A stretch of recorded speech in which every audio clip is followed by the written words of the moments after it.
누가복음 10장 25절에서 37절 말씀을 제가 봉독하겠습니다. 어떤 율법 교사가 일어나 예수를 시험하여 이르되 선생님, 내가 무엇을 하여야 영생을 얻으리이까? 예수께서 이르시되 율법에 무엇이라 기록되었으며 내가 어떻게 읽느냐? 대답하여 이르되 내 마음을 다하며 목숨을 다하며 힘을 다하며 뜻을 다하여 주 너의 하나님을 사랑하고 또한 내 이웃을 내 자신같이 사랑하라 하였나이다. 예수께서 이르시되 내 대답이 옳도다. 이를 행하라. 그러면 살리라 하시니 그 사람이 자기를 옳게 보이려고 예수께 여짜오되 그러면 내 이웃이 누구니까? 예수께서 대답하여 이르시되 어떤 사람이 예루살렘에서 여리고로 내려가다가 강도를 만나매 강도들이 그 옷을 벗기고 때려 거의 죽은 것을 버리고 갔더라. 마침 한 제사장이 그 길로 내려가다가 그를 보고 피하여 지나가고 또 이와 같이 한 레인도 그곳에 이르러 그를 보고 피하여 지나가되 어떤 사마리아 사람은 여행하는 중 거기 이르러 그를 보고 불쌍히 여겨 가까이 가서 기름과 포도주를 그 상처에 붓고 싸매고 자기 짐승에 태워 주막으로 데리고 가서 돌보아 주니라. 그 이튿날 그가 주막 주인에게 데나리온 둘을 내어 주며 이르되 이 사람을 돌보아 주라. 비용이 더 들면 내가 돌아올 때에 갚으리라 하였으니 내 생각에는 이 세 사람 중에 누가 강도 만난 자의 이웃이 되겠느냐? 이르되 자비를 베푼 자니이다. 예수께서 이르시되 가서 너도 이와 같이 하라 하시니라. 아멘. 자, 오늘은 우리가 성령의 열매 5번째 나오는 자비에 대해서 말씀을 나누겠습니다. 네 번째 앞으로 오래 참음은 이미 우리가 사랑의 열매 할 때 말씀드렸기 때문에 오늘은 이 자비에 대해서 말씀을 살펴보겠습니다. 자, 먼저 갈라디아서 5장 22절에서 23절 말씀을 다 같이 읽어보겠습니다. 오직 성령의 열매는 사랑과 희락과 화평과 오래 참음과 자비와 양선과 충성과 온유와 절제니 이 같은 것을 금지할 법이 없느니라. 아멘. 자, 여기서 자비는 한자어로 보면요, 사랑할 자, 예, 그리고 슬플 비 이렇게 되어 있습니다. 자, 이 한자를 보시면 두 단어에 다 밑에 뭐가 있습니까? 마음심이 있습니다. 마음심이 다 있습니다. 자, 이 말을 그대로 풀어보면 마음으로 사랑하고 마음으로 슬퍼하는 것, 이것이 뭐라고요? 자비라는 뜻입니다. 자, 우리 국어사전에도 남을 깊이 사랑하고 가엾게 여긴다, 이것이 자비입니다. 그리고 그렇게 여겨서 내가 그 사람에게 어떻게 베푸는 혜택, 이것을 자비라 했습니다. 자, 성령의 열매인 이 자비는 헬라어로 크레스토테스라고 합니다. 이 크레스토테스, 이 뜻은요, 유용함, 선함, 착함, 친절함, 너그러움, 이런 말인데 사람과의 관계적인 측면에서 자, 이렇게 인자하고 관대한 태도를 자비다, 이렇게 말을 합니다. 그리고 영어 성경에서도 이 부분을 친절이라 이렇게 번역을 했습니다. 자신에게 피해를 주는데도 불구하고 내가 친절하게 그 사람을 보살펴준다, 이런 뜻에서 자비라고 해석을 합니다. 여러분, 이렇게 자비는 참 아름다운 단어지 않습니까? 참 좋은 단어입니다. 세상 사람들도 윤리적으로나 도덕적으로 자비롭다 이러면 아, 저 사람 참 성품이 참 좋으신 분이구나, 참 선하고 착하고 내가 존경할 만하신 분이다, 이렇게 여긴다는 말입니다.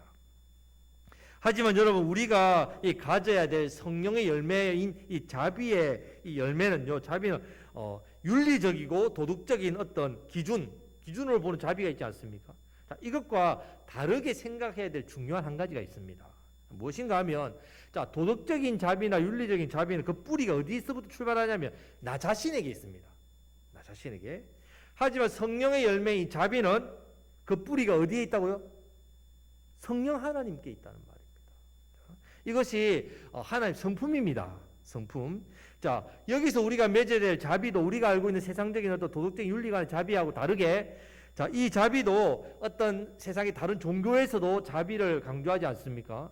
자, 여기서 말하는 내 자신의 어떤 인격 수양, 단련, 또 노력, 인내하고 참고 견디고 그렇게 해서 얻게 되는 아름다운 성품, 이것을 말하는 게 아니란 말입니다. 반드시 성령의 열매는 어떻게 해서 맺을 수 있습니까? 성령을 따라 행해야 된다.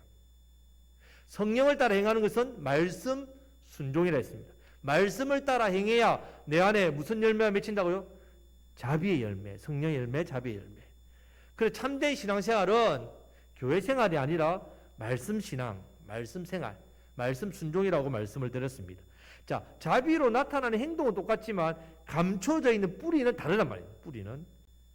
여러분들은 어떤 배우고 익히고 윤리나 도덕적으로 습득한 자비가 아니라 성령의 열매로 맺으시는 자비, 그 자비를 베푸시는 삶을 살아가시기를 축복합니다. 아멘. 자, 오늘 본문 말씀에 보면 이 자비를 베푼 사마리아 사람 이야기가 나옵니다. 자, 이 이야기는 세상 사람들에게도 알려져 있을 정도로 자비로서 이웃 사랑에 대한 아주 좋은 모델입니다. 그래서 외국에는요, 착한 사마리아인의 법이라고 있습니다. 법으로 만들었습니다. 이것을. 그 정도로 유명합니다. 하지만 반대로 여기 나오는 율법교사, 이 율법교사는 우리가 경계해야 될 내 자신을 옳게 보이려고 하는 이웃사람, 내 자신을 다른 사람 앞에서 내가 의로운 사람이라고 드러내기 위해서 하는 자비, 그렇게 해서 하는 도덕적인, 윤리적인, 종교적인 자비, 잘못된 모델입니다. 자, 오늘 말씀을 통해서 우리가 성령의 열매, 이 바른 자비의 열매를 맺으시기를 축복합니다. 아멘. 성도 여러분, 오늘날 얼마나 무자비한 시대를 우리가 살고 있습니까? 지금 아프가니스탄 탈레반이 어떻게 했습니까? 무자비하게 점령했죠. 악한 집단의 모습 아닙니까? 선교사님들의 기도 요청에 문자들이 막 옵니다. 지금 현재 거기 계신 분들 상황들을 알려주는데, 여러분, 제약된 세상에는요, 갈수록 무자비합니다. 자, 그렇기 때문에 이런 세상 속에서 하나님의 자녀인 우리는 어떤 열매를 나타내야 된다고요? 자비의 열매를 더 많이 나타내야 된다. 그럼 여러분, 어떻게 하면 우리가 이 제약된 세상 가운데 율법 교사처럼 나를 옳게 드러내기 위해서, 나를 옳게 보이려고 하는 신앙생활, 나를 드러내서 높임받고자 하는 어떤 경건생활, 이런 것이 아니고 나 중심적인 의에서 나오는 뿌리가 아니라 바로 성령의 열매에서 나오는 자비의 열매를 어떻게 하면 맺을 수 있을까? 몇 가지로 한번 살펴보겠습니다. 자, 첫 번째는 자비는 성령의 열매이기 때문에 우리가 성령의 사람이 되어야 됩니다. 성령의 사람만이 성령의 열매를 맺을 수 있습니다. 성령의 사람이 되기 위해서는 먼저 예수님을 나의 구원자로 영접해야 됩니다. 계속해서 이 부분을 말씀드리고 있습니다. 우리가. 자, 골로새서 3장 12절 말씀을 다 같이 읽겠습니다. 그러므로 너희는 하나님이 택하사 거룩하고 사랑받는 자처럼 긍휼과 자비와 겸손과 온유와 오래 참음을 옷 입고. 아멘. 자, 하나님이 택하신 사람은 거룩하고 사랑받는 사람입니다. 그 사람이 된다는 말입니다. 바로 예수님을 믿는 사람이 된다는 말입니다. 택하셨기 때문에. 그래서 구원은 전적으로 하나님의 은혜의 선물입니다. 내가 믿은 것이 아니라 정확하게 말하면요, 하나님께서 믿게 해주셨습니다. 이런 믿음의 선물을 내게 주셨기 때문에 내가 예수님 믿게 되었단 말이에요. 나는 예수님 내가 믿었어. 아니란 말입니다. 택하사, 하나님이 택하셨다는 말입니다. 자, 그래서 고린도 전서 12장 3절 말씀을 다 같이 읽겠습니다. 그러므로 내가 너희에게 알리노니 하나님의 영으로 말하는 자는 누구든지 예수를 저주할 자라 하지 아니하고 또 성령으로 아니하고는 누구든지 예수를 주시라 할 수 없느니라. 아멘. 누구가 아니면요? 성령, 하나님의 영, 성령님 아니면 예수님을 주님으로 고백 못한다 했습니다. 그렇기 때문에 예수님을 믿는 사람은 바로 성령의 사람입니다. 성령의 사람. 저와 여러분들이 성령의 사람이란 말입니다. 성령으로 옷 입은 사람이란 말입니다. 옷은 신부를 말하지 않습니까? 경찰은 제복을 입고 군인도 제복을 입고 의사는 가운을 입고. 자, 옷은 신부를 뜻합니다. 자, 우리는 성령의 사람, 성령의 옷을 입은 신부란 말입니다. 그렇기 때문에 자비의 열매는 우리 신분에 맞는 옷이란 말이에요. 그렇기 때문에 우리는 자비의 열매를 맺어야 됩니다. 아니, 맺을 수 있는 사람이 되었단 말이에요. 우리가 맺을 수 있는 사람. 그런데 많은 사람들이 이 자비에 대해서 자신의 인격이나 성품이나 공덕으로 생각한다. 그래서 도덕적으로, 윤리적으로 존경받고 내가 내 자신의 의를 드러내는 그런 인정받고자 그렇게 자비를 베푼단 말이에요. 물론 자비를 베푸는 것은 아름답습니다. 하지만 그 뿌리가 잘못됐다. 그 성경에서 말하는 자비가 아닙니다. 세상에서는 좋게 인정받는 자비일 줄 몰라도 성경에서 오늘 말씀에서 이야기하시는 성령의 열매로서 자비의 열매는 아닙니다. 자, 오늘 말씀에 나오는 율법 교사도 그렇습니다. 자, 25절 말씀을 다 같이 읽겠습니다. 어떤 율법 교사가 일어나 예수를 시험하여 이르되 선생님, 내가 무엇을 하여야 영생을 얻으리까? 아멘. 지금 이 율법 교사는요, 예수님을 시험하여 무엇을 하여야 영생을 얻을 수 있냐고 물어봅니다. 지금 이 사람은 자신이 어렵다고 생각해요. 내가 어려운 사람이다, 이런 생각을. 그래서 예수님을 자신의 구원자로 보는 게 아니라 자신의 죄를 감추고 어려운 행위를 보여서 인정받고 싶은 거죠. 증명하고 싶은 거죠. 예수님을 그렇게 이용합니다. 그래서 시험이라고 단어를 사용하는 거죠. 예수님을 시험한다. 자, 그 증거가 29절 말씀에 나옵니다. 자, 29절 말씀을 다 같이 읽겠습니다. 그 사람이 자기를 옳게 보이려고 예수께 여짜오되 그러면 내 이웃이 누구니까? 아멘. 왜 예수님께 물어봤다고요? 자기 옳게 보이려고. 자기 어려움을 드러내고 싶었어. 인정받고 싶었어. 그래서 이 질문을 하고 계속해서 자신이 율법을 지켰다고 자랑을 하고 또 그것을 인정받기 위해서 또 질문을 이렇게 한단 말이에요. 자, 근데 예수님은 그의 속마음을 다 알고 계시단 말이죠. 아신다.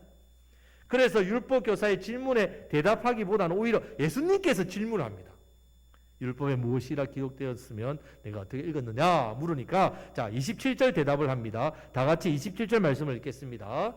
대답하여 이르되 내 마음을 다하며 목숨을 다하며 힘을 다하며 뜻을 다하여 주 너의 하나님을 사랑하고 또한 내 이웃을 내 자신같이 사랑하라 하였나이다. 아멘. 자, 우리가 다 알고 있는 율법의 두 기둥입니다. 하나님 사랑, 이웃 사랑. 이걸 말씀을 했습니다. 이때 예수님께서 28절 말씀을 하십니다. 다 같이 읽겠습니다. 예수께서 이르시되 내 대답이 옳도다. 이를 행하라. 그러면 살리라 하시니. 아멘. 자, 이 말씀에 보면요. 이를 행하면 산다. 이를 행하면 구원을 받는다는 말씀입니다. 율법을 행하면 구원을 받는다? 예수님이 어떻게 이런 말씀하시지? 그 당시 유대인들은 율법을 지킴으로 영생을 얻는다고 믿고 있었습니다. 근데 하나님께서 율법을 주신 이유는 그 때문이 아닙니다. 내가 율법을 못 지키면 지옥 가고 율법을 지키면 구원받고 이것이 아닙니다. 율법을 통해서 내가 누구라는 걸 깨달으라고요? 죄인인 것을 깨닫게 하시려고 율법을 주신 겁니다. 율법을 통해서 죄인인 것을 깨닫고 하나님의 구원의 은혜를 입고 율법대로 하나님 백성대로 살아가라고 이 율법을 주신 것이란 말이에요. 율법은 죄를 깨닫게 하기 위해서 주셨단 말입니다. 그런데 자신의 행위로 구원받으려고 한다. 여러분, 우리의 행위로 구원받지 못합니다. 우리는 오직 예수님을 믿는 은혜로 구원받습니다. 이것을 율법 교사에게 깨닫게 해주려고 이렇게 말씀을 했단 말이에요. 예수님이 질문을 했단 말이에요. 답을 하셨단 말이에요. 영생을 얻는 방법을 가르쳐주기 위해서 하신 게 아니라 율법 교사가 자신을 옳게 보이려고 하는 그 잘못을 깨닫고 율법을 통해서 내가 죄인이구나. 주님, 저는 그러면 죄인인데 어떻게 하면 구원을 얻을 수 있습니까? 라고 고백하기를 원하셨답니다. 그러면 예수님 주 예수를 믿어라. 제사함을 받는다. 구원받았다라고 해서 이 사람이 영생의 선물을 받았겠지요. 여러분, 그렇기 때문에 지금 우리가 경계해야 될 자비가 바로 율법 교사와 같이 예수님을 믿지 않고 자기를 옳게 보이려고 도덕적이고 윤리적인 그런 선행을 하는 것. 사람과의 관계에서 자신을 드러내기 위해서 선하고 착하고 친절하고 너그럽던 모습을 보여줘. 결국 이 사람의 자비는 뿌리는 자기에게 있단 말이에요. 자기에게 뿌리를 두고 이 자비와 선한 행위를 한단 말이에요. 그것을 통해서 사람들에게 인정받는 인정의 욕구를 채운단 말이에요. 다른 사람들은 돈으로 무슨 욕구를 채우기도 하고 명예로 채우기도 하고 하지만 남들로부터 존경받고 인정받는 것으로 자신의 욕구를 채울 때에 뭘 사용한다고요? 자비로운 행동을 한다. 여러분, 우리의 자비는요, 반드시 나의 도덕적이고 윤리적인 자비가 아니라 전적으로 성령의 열매로 주어지는 자비가 되어야 됩니다. 이 자비를 맺어야 됩니다. 그러기 위해서는 먼저 예수님을 나의 구주로 영접해야 됩니다. 자비의 열매는 예수님과 아무런 상관없이 스스로 내 노력으로 윤리적, 도덕적 애써서 맺는 열매가 아닙니다. 절대로 그렇게 해서 성령의 열매인 자비의 열매를 맺을 수 없습니다. 오직 예수님을 믿음으로 성령을 따라 말씀 순종함으로 그 신앙생활을 통해서 내 삶에 맺게 되는 열매가 바로 성령의 열매인 자비의 열매입니다. 이 열매를 맺으시기를 축복합니다. 아멘. 자, 두 번째는 이제 다음 단계로 나아가야 됩니다. 자비의 열매를 맺기 위해서는 예수님처럼 불쌍히 여기는 마음을 가져야 됩니다.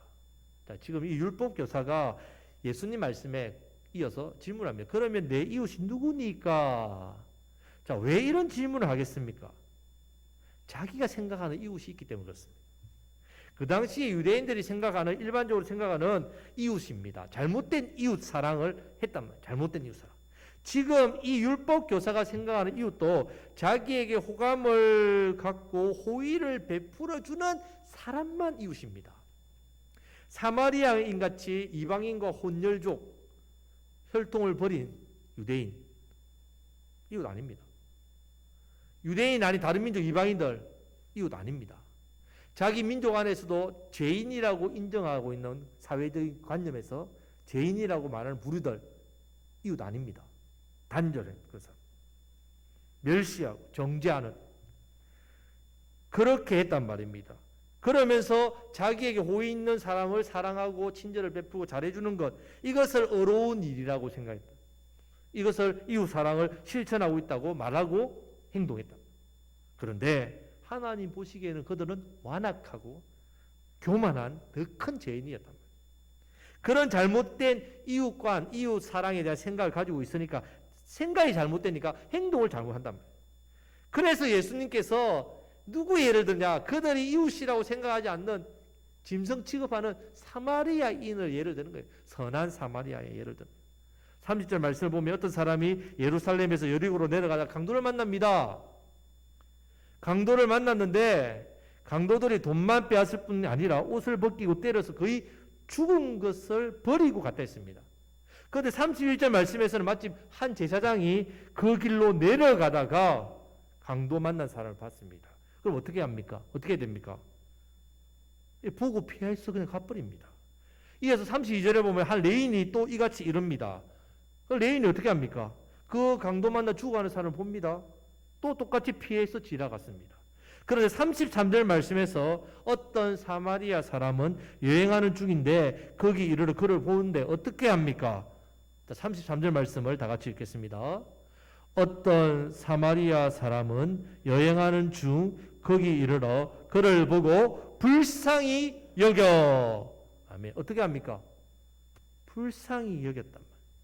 여러분, 지금 이 세 사람은 똑같이 강도 만나 죽어가는 사람을 다 보았습니다. 그런데 제사장과 레위인은 피해 지나갔습니다. 여러분, 이들은 오늘날 소위 목사와 장로들을 말합니다. 그런 종교 지도자들이 평소에 신앙과 믿음이 좋다고 말하는 부류들이 영적인 권위가 있는 자리에서 많은 사람들에게 영향력을 끼치고 이끌고 지도하고 가르치는 그런 부류의 사람들입니다. 그런데 왜 이 사람들이 왜 그냥 피해서 지나갔겠습니까? 세 가지 이유로 볼 수 있습니다. 첫 번째는요, 앞에서 말씀드렸던 잘못된 이웃간의 생각에 빠져있단 말이에요. 그래서 지금 강도 만난 사람은요, 평소에 자신에게 호감이 있거나 자신에게 호의를 베푼 사람이 아니기 때문에 그들에게는 이웃이 아니었단 말이에요. 이웃이 아니니까 무관심하고 냉정하고 못 본 척하고 지나갔다는 말입니다. 여러분, 자비의 반대말이 무자비죠. 하지만 이것은 무관심이나 냉정함으로 나타난다는 말이에요. 지금 피했다는 말은요, 의도적으로 도망갔다는 말이에요. 왜 도망갔을까? 자, 그들은 제사를 집례하는 사람입니다. 성전을 봉사하는 사람입니다. 예배를 인도하고 섬기는 사람들입니다. 하나님의 특별한 택함을 받았습니다. 존경받는 사람들입니다. 그런데 어떻게 이렇게 할 수 있겠습니까? 만약에 이 사람들 지금 이 자리에 세워놓고요, 자, 한번 따져봅시다. 우리가 재판을 하는 거죠. 왜 도와주지 않았습니까? 왜 못 본 척하고 의도적으로 피해 갔습니까? 그러고도 제사장이라고, 그러고도 레인이라고 할 수 있습니까? 이렇게 물어본다면 그들이 뭐라 했겠습니까? 뻔한 대답을 했습니다. 분명한 대답을 했다. 뭐라고? 저는요, 성전 봉사를 하는 직무를 맡은 사람인데 이웃도 아는 사람을 내가 도와주다가 혹여나 피가 묻으면 어떤 일이 할까요? 부정해진다. 혹여나 치료하다가 이 사람 죽어버리면 시체를 손댄 거니까 레위기 22장 말씀해 보면요, 피가 묻거나 시체를 손대면 부정한 사람이 됩니다. 그러면 성전에 못 들어갑니다. 아니, 제가 맡은 직무가 성전에 들어가서 제사의 직무를 해야 되고 예배를 인도해야 되고 섬겨야 될 사람이 부정하면 못 섬기는데 그러면 하나님께 얼마나 큰 죄가 되겠습니까? 설득력이 있습니까? 그래서 제가 어쩔 수 없이 모른 척하고 부정하지 않을까 봐서 피 튕길까 봐서 무섭고 이렇게 해서 피해 갔습니다. 그들의 그런 정당함을 주장할 겁니다. 물론 제가 이 부분에서 좀 이해해 보려고 한번 생각해 봤습니다. 자, 지금 말씀에서 보면요, 예루살렘에서 여리고로 내려가다 강도를 만났다고 했습니다. 그리고 그들도 내려갔습니다. 자, 예루살렘은 해발 800m 높은 곳에 있습니다. 내려옵니다. 자, 그런데 지금 여리고에서 예루살렘으로 올라가다가 아닙니다. 이 말은 제사장과 레위인도 지금 어떻게 해요? 여리고로 내려간다고 했습니다. 성경에 보면 내려가다가 봤댔죠. 자, 이미 성전 봉사가 끝났단 말이에요. 예루살렘에서 성전 봉사를 마치고 지금 여리고로 돌아가는 중입니다. 아마 자기 집이 여리고에 있었겠죠. 이미 끝난 일이잖아요. 봉사 다 했는데 무슨 부정, 혹여나 부정해도요 7일 정도만 있으면 됩니다. 그런데 이 성전 봉사는 순변에 있습니다. 12, 24번. 그래 1년에 24번 돌아가면서 하면 뭐 이렇게 15일마다 돌아가겠죠. 12번, 12번이면 한 달에 한 번. 순번으로 돌아가서 한다. 자기가 다시 성전을 봉사하려면 한 달이 지나야 됩니다. 그러면 부정한 것 괜찮습니다. 여러분, 만약에 지금 그런데 우리가 성경에 내려가는 게 아니고 알고 보니까 예루살렘 올라가려고 했다고 해도 여러분, 이 사마리아 사람처럼 근처에 있는 주막에 가서 어떻게 해요? 아유, 저 사람이 지금 쓰러져서 강도에 만나는데 좀 도와주세요. 나는 지금 성전을 봉사할 사람이기 때문에 이 시체나 이 피를 만지면 부정해져서 안 됩니다. 사정을 이야기했겠죠. 그렇게도 안 합니다. 결론은 뭐냐?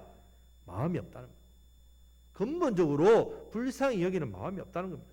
근본적으로 이 사람들에게는 자비심이 없다는 말입니다. 결국 자기에게 도움이 되고 자기에게 이익이 되고 자기의 의가 드러나고 사람들로부터 인정받는 자비는 해도 그렇지 않은 자비는요 안 합니다. 아예 관심이 없단 말이에요. 잘못된 이웃에 대한 생각에서 출발했단 말이에요. 결론은. 만약에 이 강도 만난 사람이 자기의 하나밖에 없는 외아들이면 어떻게 하겠습니까? 그러면 제사장이나 레위인이 의도적으로 피해서 도망갔겠습니까? 여러분 생각 어떻습니까? 성전 봉사하고 뭐 그런 것 아무 상관없다. 피가 묻든지 말든지 아무 상관 안 합니다. 하나밖에 없는 아들인데 어떻게 하겠습니까? 후하겠죠, 당연히. 근데 왜 차별합니까? 여러분, 지금 이들이 말하는 이 말은 결국 무자비한 사람이에요. 자비가 없는. 자, 두 번째는 그들은 자비하신 하나님을 모르는 사람들입니다. 하나님은 자비로우십니다. 그래서 성전 봉사를 못하게 되는 핑계? 그 핑계는요, 성전에서 하나님을 그들은 섬기고 제사를 드리지만 사실은 자비로우신 하나님을 모르는 사람들이에요. 하나님 그런 분 아니란 말입니다. 여러분, 우리가 신앙생활을 합니다. 예배당에 와서 하나님 앞에 예배를 드리지 않습니까? 그렇게 예배를 드리면서도 불구하고 하나님 어떤 분이신지 모르시는 분이 있어요. 하나님이 어떤 분이신지 경험하지 못하고 신앙생활 하시는 분이 있다. 그럼 어떻게 되겠습니까? 절대로 그렇게 신앙생활 하시면 안 됩니다. 우리가 하나님을 알아간다면, 예배와 신앙생활, 하나님 어떤 분이 알아간다면, 지금 하나님께서는 자비로운 분입니다. 그래서 이 부분에 대해서 예수님께서 마태복음 12장 7절 말씀했어요. 나는 자비를 원하고 제사를 원하지 않는다라고 말씀합니다. 제사를 원하지 않는다는 뜻이 아니라 뭘 원하신다고요? 자비를 원하신다는 말씀이에요. 자비 없는 형식적인 제사는 우상 숭배와 같다는 말이에요. 누가복음 15장에 보면 집 나간 탕자, 아버지가 돌아가시지도 않았는데 둘째 아들이 아버지 어차피 죽으실 건데 죽으실 때 줄 유산 미리 주세요. 이런 자식이 있습니까? 근데 아버지가 유산을 떼줍니다. 이 아들이 다른 나라에 가가지고 허랑방탕 다 쓰고 탕진하고 가뭄이 들어가지고 돈이 없어가지고 돼지 키우는 그 돼지 쥐염 열매 얻어먹다가 그것도 안 되니까 이래 죽겠구나 하다가 아이고 내 아버지 집에 가면 종도 잘 먹는데 내가 잘못했구나 돌이켜서 아버지께 갔습니다. 아버지 어떻게 합니까? 잘 왔다. 안 그래도 네 기다리고 있었다. 때려 죽이려고. 그래 안 하지요. 멀리 동구밭에서 아들이 멀리 있는지 알아요. 그 냄새나고 흐름한 그 거짓골 된 아들을 달려가서 안고 뽀뽀하고 죽었다가 다시 살아온 아들 잔치를 뵙으라고. 여러분 이 하나님 자비로우시단 말이에요. 마땅히 처벌받아 마땅할 아들이지만 돌아왔기 때문에 잔치를 베풉니다. 이렇게 하나님 아버지는 자비로운 하나님, 아들의 어떠함과 상관없이 자비로우신 분, 그걸로 달라지는 분이 아니란 말입니다. 야고보서 1장 27절 말씀에서도 하나님 아버지 앞에서 정결하고 더러움이 없는 경건은 곧 고아와 가부를 그 환난 중에 돌보는 것이다. 자비로운, 자비를 베푸는 일. 하나님이 그것을 경건하다 이렇게 이야기를 하십니다. 여러분 우리가 자비의 열매를 맺기 위해서는 반드시 자비로우신 하나님 아버지가 어떤 분이신지를 알아야 됩니다. 이 땅에 내려오셔서 자비가 어떤 것인지를 우리에게 직접 가르쳐 주시고 보여주신 예수님의 마음을 가져야 됩니다. 예수님이 불쌍히 여기는 마음도 우리도 그 마음을 가져야 됩니다. 그래서 우리가 자비의 열매를 삶 속에서 풍성히 맺기 위해서는요, 먼저 예수님처럼 영혼에 대해서 불쌍히 여기는 마음, 긍휼히 여기는 마음을 가져야 됩니다. 이 마음을 가지시길 축복합니다. 자, 이 율법교사 세 번째 그들이 잘못된 것은 그들은 자신들이 먼저 하나님께 이 자비의 은총을 받은 것에 대해서 모르는 사람이에요. 성도 여러분, 우리는 이미 예수님의 십자가, 그 십자가에서 흘러오는 풍성한 자비를 받고 누린 사람들입니다. 그렇기 때문에 자비는요, 단순히 동정이 아닙니다. 아유, 저 사람 불쌍해. 내가 좀 도와줘야지. 아니란 말입니다. 십자가의 은혜를 받고 경험한 사람에게서 나오는 하나님의 성품입니다. 예수님을 닮아가는 모습입니다. 내 삶 속에서 성령님이 함께 하시는 증거고 성령님이 지금 내 삶에 역사하시는 증거입니다. 그래서 내가 자비의 열매를 맺고 만드는 게 아닙니다. 오직 성령님이 내 안에서 행하시는 열매입니다. 여러분, 자비는 절대로 내 힘으로, 내 노력으로, 내 성품으로 맺어지는 행위가 아닙니다. 성령님이 나를 통해서 이루시는 열매입니다. 열매. 자, 하나님 아버지의 이 무한한 이 자비의 은총을 내가 이미 받았고 지금도 받고 있고 앞으로 받기 때문에 우리도 모든 사람에 대해서 어떤 마음을 가지라고요? 자비로운 마음, 긍휼히 여기는 마음, 불쌍히 여기는 마음이 생기는 겁니다. 생기는. 내가 이런 은혜를 받은 걸 알기 때문에 세상을 바라볼 때, 영혼을 바라볼 때 어떻게 해요? 긍휼의 눈으로 아버지의 마음으로 보게 되어 있다는 말입니다. 자, 이것이 우리가 예수님 믿고 달라진 우리의 모습입니다. 자, 이것이 바로 성령의 열매로 맺어지는 참된 자비의 열매입니다. 자, 우리가 먼저 이 받은 자비의 은총을 기억하십시오. 이 은혜에 감사심으로 예수님처럼 영혼을 불쌍히 여기는 마음 가지시기를 우리 주님의 이름으로 축복합니다. 아멘. 자, 이제 마지막으로 예수님처럼 우리가 불쌍히 여기는 마음도 가지고 이제 세 번째는 예수님처럼 그리고 사마리아 사람처럼 우리도 이렇게 자비를 베푸는 사람이 됩니다. 베푸는 사람. 자, 예수님께서 율법 교사에게 비유를 말씀하신 후에 무엇을 요구하시는가? 37절 말씀을 다 같이 읽겠습니다. 이르되 자비를 베푼 자니이다. 예수께서 이르시되 가서 너도 이와 같이 하라 하시니라. 아멘. 가서 너도 이와 같이 하라. 지금 예수님께서 저와 여러분들에게도 동일하게 가서 너도 이와 같이 자비를 베풀고 살아라 이렇게 우리에게 말씀하십니다. 성도는 물론 성령님께서 우리를 예수 믿게 하셨습니다. 그래서 성령의 사람이 되었지요. 그래서 성령의 사람이 되니까 성령의 열매를 맺도록 은혜를 주십니다. 그리고 예수님의 십자가의 그 사랑, 은혜, 놀라운 자비를 내가 받아서 자비로운 하나님을 알게 되었습니다. 그럼 내가 뭐해? 할 것 없네? 그렇지 않다는 말이에요. 예수님처럼 불쌍히 여기는 마음도 가져야 되고요.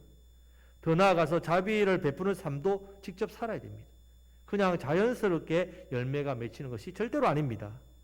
자비의 열매를 맺기 위해서는요, 자비로운 사람이 되려고 말씀 붙들어야 됩니다. 그리고 하나님 앞에 엎드려 기도해야 됩니다. 주님, 제가 이런 자비의 은혜를 말씀을 통해 깨닫는데요. 자비의 열매 맺을 수 있도록 저에게 자비로운 사람 될 수 있도록 은혜를 주십시오. 간절하게 기도해야 됩니다. 또한 더욱더 이렇게 자비로운 삶을 살도록 믿음으로 결단해야 됩니다. 주님, 제가 결단하겠습니다. 자비로운 삶을 살겠습니다. 지금 혹여나 여러분들이 자비로운 삶이 아니라 무자비하게 행하는 그런 사람이 있다면 그 사람을 용서하고 내가 자비를 베풀도록 하나님 앞에 기도해야 된다는 말입니다.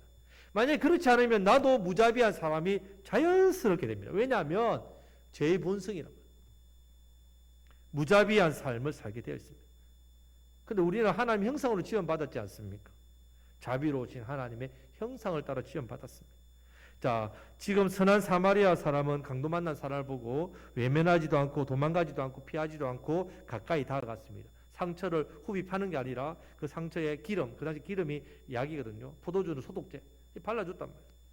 그리고 혼자 걸을 수 없으니까 자기 짐승에 태워서 가까워 있는 주막, 오늘 이야기하면 뭐 숙박시설이겠죠. 거기에 데려다 주고 그 주막 주인에게 어떻게 부탁합니다. 내가 올 때 이틀 자기 일을 봐야 되니까 이틀 지나고 나서 더 돈을 주고 또 돌아올 때 주겠다 이렇게 합니다. 지금 이 사람이 뭔가 내가 보니까 이 강도 만난 사람이 얼굴이 보니까 어떤 나라 왕자 기공자 타입인데 내가 이거 도와주면 나중에 보상금이 클 거야. 이거 큰 돈 벌겠다. 그런 마음으로 한 게 아니란 말입니다. 단순한 또 감정적인 동정도 아닙니다. 이거 불쌍하다. 만약 그랬다면 그냥 최선을 다했겠죠. 뭐 이튿날 주막 주인에게 이렇게 돈을 더 주면서 또 돌봐달라. 비용이 더 들면 내가 갖겠다. 이렇게까지 안 한단 말입니다. 지금 이 불쌍히 여기는 마음은 그냥 생각에서 끝난 게 아니라 이 사람은 불쌍히 여기는 눈으로, 불쌍히 여기는 발로, 불쌍히 여기는 손으로, 행동으로, 베품으로 나타나고 있습니다. 자비를 실천하시기를 주님의 이름으로 축복합니다. 그럼 어떤 일이 일어나느냐? 우리의 자비, 내가 베푸는 자비, 그 자비의 삶은 또 다른 자비가 내 삶에 부어집니다. 자, 마태복음 5장 7절 말씀을 다 같이 읽겠습니다. 긍휼히 여기는 자는 복이 있나니 그들이 긍휼히 여김을 받을 것이미요. 아멘. 긍휼은요, 자비로운 어떤 생각, 마음인데 긍휼, 그것을 베푸는 행위까지 말합니다. 우리가 긍휼히 여기면, 자비를 베풀면 나도 어떻게 해요? 자비를, 긍휼히 여김을 받는다 했습니다. 성도 여러분, 우리도 자비가 필요해요. 우리도 긍휼을 받아야 되지 않습니까? 특히 하나님께서 우리를 자비로, 긍휼로 이렇게 품어주시는 그 은혜가 있어야 됩니다. 무엇보다도 하나님 좀 불쌍히 좀 여겨주십시오. 정말 여러분 기도가, 저도 그렇지만 그런 기도가 참 많이 나옵니다. 주님, 저희들을 좀 불쌍히 여겨주십시오. 자비를 베풀어 주십시오. 이 자비의 은혜가 내가 자비의 열매를 맺을 때 내 삶에 더 크게 부어집니다. 자비의 은총을 받고 싶다면 나도 자비를 베푸는 삶을 살아야 됩니다. 성도 여러분, 자비를 베푸는 삶에 있어서는요, 내게 무슨 이익이 될까? 무슨 좋은 있을까? 이런 손익 계산을 하지 마시기를 바랍니다. 그저 예수님처럼 불쌍히 여기는 마음을 가지셔서, 또 누가 보나 안 보나, 누가 인정해주나 안 인정해주나, 내가 얼마나 드러나나 안 드러나나, 내가 이걸 하고 얼마나 이익을 보냐 안 보냐 묻지도 따지지도 말고, 보험 들지 마시고 자비를 실천하는 자비의 열매를 맺으시기를 주님의 이름으로 축복합니다. 아멘. 말씀을 맺겠습니다. 자비는 나의 인격과 성품에서 나오는 것이 아닙니다. 자비는 성령의 열매입니다. 먼저 성령의 사람이 되어야 됩니다. 예수님을 나의 구원자로 마음으로 모셔야 성령의 사람이 됩니다. 성령의 사람이 되면 그 속에서 자비의 열매가 맺습니다. 예수님처럼 사마리아 사람처럼 불쌍히 여기는 마음 가져야 됩니다.